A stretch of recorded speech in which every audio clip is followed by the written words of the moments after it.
रिश्तेदारों से मिलवाता हूँ कि बेटा ये तेरे दादाजी हैं पंडित अमरनाथ जी, 8वीं में 7 बार फेल हुए थे। ये सच्ची बात है, मेरे चाचा जी थे, 8वीं में 7 बार फेल हुए थे। हम लोग फेलियर सेलिब्रेट करते थे। एक मेरे दूसरे ताया जी थे, वो भी कुछ 5-6 बार 3 बार फेल हुए थे। तो मैंने उनकी तस्वीरें बदली थी। मैंने यश चोपड़ा जी से कहा, मैंने कहा यश जी मैं अपने असली वाले चाचा जी के नाम रख सकता हूँ और उनकी तस्वीरें बना सकता हूँ। उन्होंने कहा हमारे को क्या फर्क पड़ता है, कुछ भी नाम ले लें। तो सबने ये जो मेरे चाचा जी हैं वो मेरे एक्चुअल चाचा जी की फोटो लगी हुई थी, नाम भी उनका था, द्वारकानाथ जी, ब्रिजनाथ जी, ये अमरनाथ जी। और मैं शाहरुख खान को कह रहा हूँ ये बेटा ये अमरनाथ जी हैं, ये द्वारकानाथ जी हैं, 8वीं में 7 बार फेल हुए। तो जब पिक्चर तैयार हो गई और रिलीज होने से मैंने 7-8 दिन पहले पिक्चर देखी तो मेरी हालत खराब हो गई। मैंने कहा ओ माय गॉड, ये तो पिक्चर रिलीज होगी, अब लोगों को, अब मेरे रिश्तेदारों को पता लग जाएगा कि मैंने तो इनका नाम लिया है। तो मैंने सबको चिट्ठी लिखी। मैंने कहा मेरे प्यारे चाचा जी मुझे माफ कर दो, मैंने आपका नाम ले लिया फिल्म में कि अब 8वीं में 7 बार फेल हुए थे, अब मैट्रिक में 6 बार फेल हुए थे, आप बुरा मत मानना, सॉरी सर सॉरी, मुझे माफ कर दो। किसी ने जवाब नहीं दिया। जब पिक्चर रिलीज हो गई 1 हफ्ते बाद सबकी चिट्ठी आई, बोले थैंक यू यार तूने हमको फेमस कर दिया।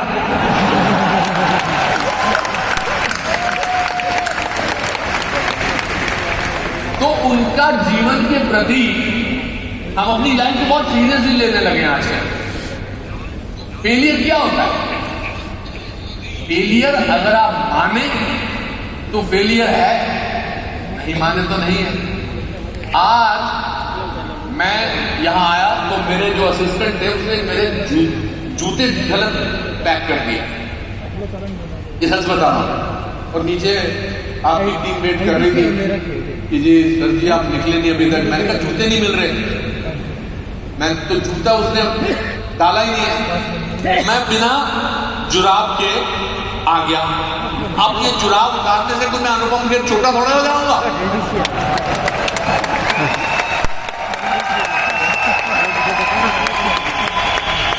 मैं जूते से थोड़ा अनुपम खेर हूं, मैं 536 फिल्में कर चुका हूं, जूता मेरा क्या उखाड़ लेगा?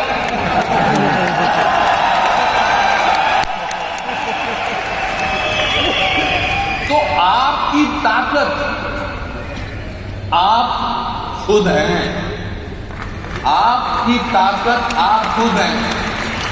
हम ऐसी तरह फिरते हैं, आप दूसरों के, आप अपनी खुशी दूसरे के हाथ में दे देते हैं।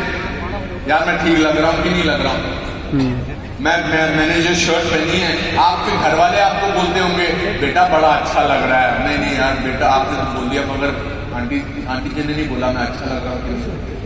अरे मैं बोल रहा हूँ ना बेटा, मैं तेरा माँ, मैं तेरी माँ हूँ, मैं तेरा बाप हूँ, मैं तेरा भाई हूँ। नहीं नहीं नहीं नहीं उसने नहीं बोला, साथ वाले मल्होत्रा जी ने नहीं बोला। आपकी प्रॉब्लम यह है कि आप दूसरे पर अपनी खुशी डिपेंड कर पा रहे हो। मेरे फादर कहते थे कि अपनी खुशी बेटा अपने हाथ में रख तो खुश रहेगा। अच्छा आपको लगता है कि मैं अच्छा एक्टर हूं?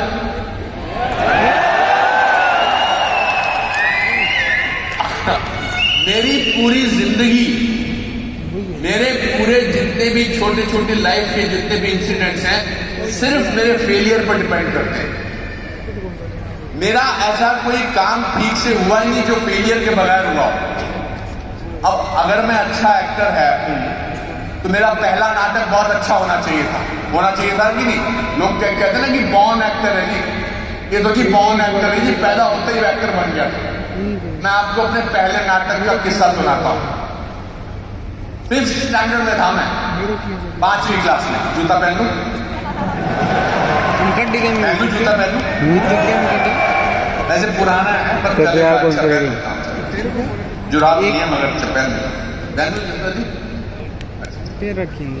तो मैं 5th स्टैंडर्ड में था मैं, तो कहते ना कि अजी सर जी बचपन को क्या है, होनहार निर्वाण के हो चिकने चिकने पाप, जिसको अंग्रेजी में बोलते हैं coming events cast their shadows before.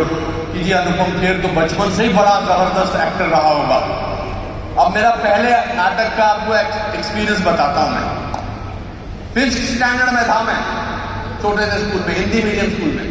मैं अंग्रेजी मीडियम स्कूल में गया ही नहीं। मैं आज तक भी हिंदी में ही सोचता हूँ, हालांकि अंग्रेजी फिल्मों में काम कर चुका हूँ, कभी कभी अंग्रेजी बोल भी लेता हूँ, लेकिन सोचता मैं हिंदी में हूँ, क्योंकि ABCD जो है वो 5th स्टैंडर्ड मैंने सीखा।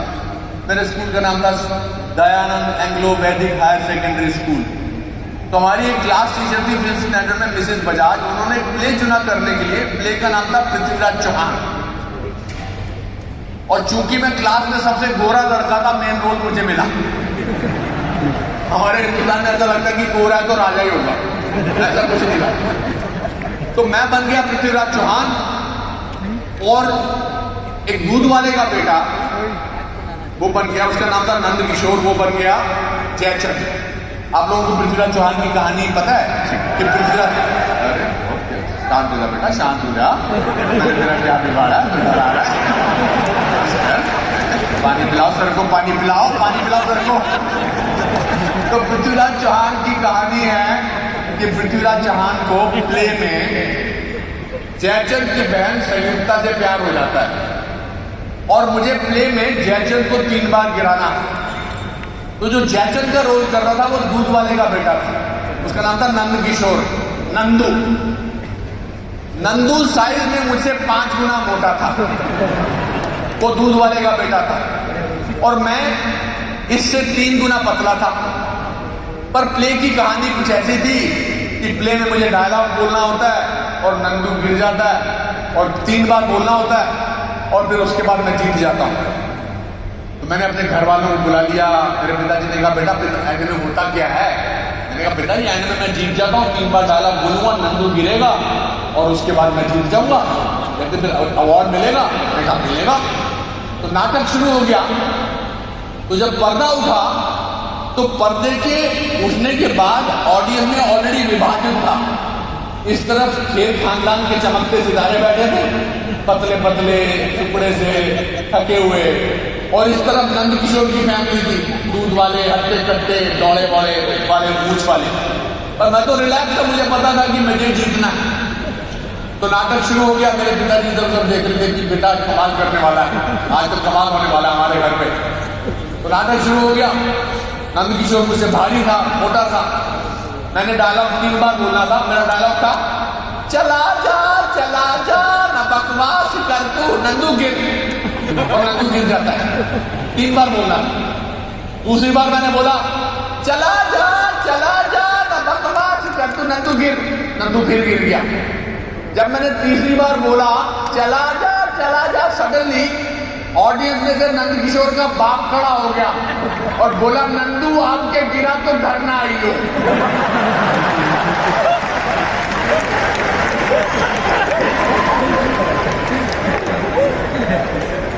उसके बाद इतिहास पलटा,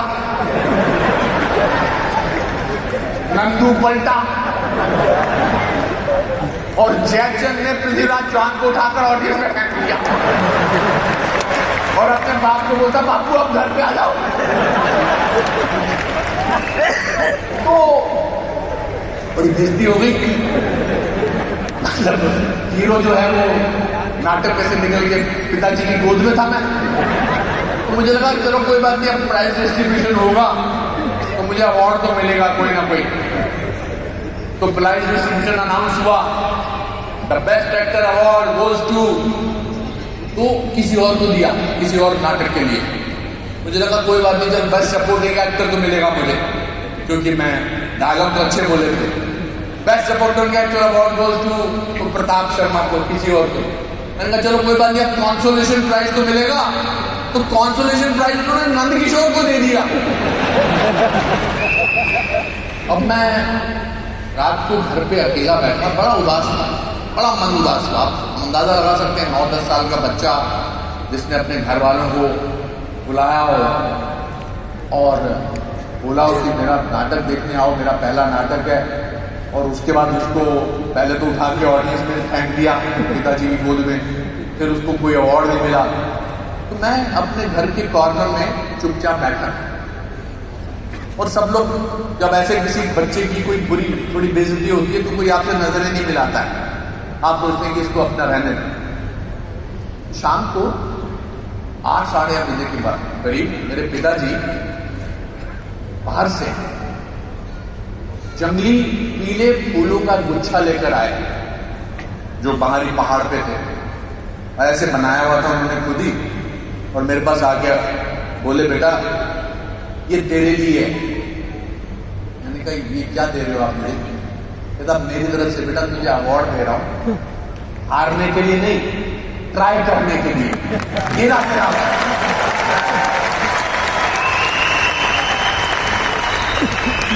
तो जिस बच्चे को 9 साल का या 10 साल के बच्चे को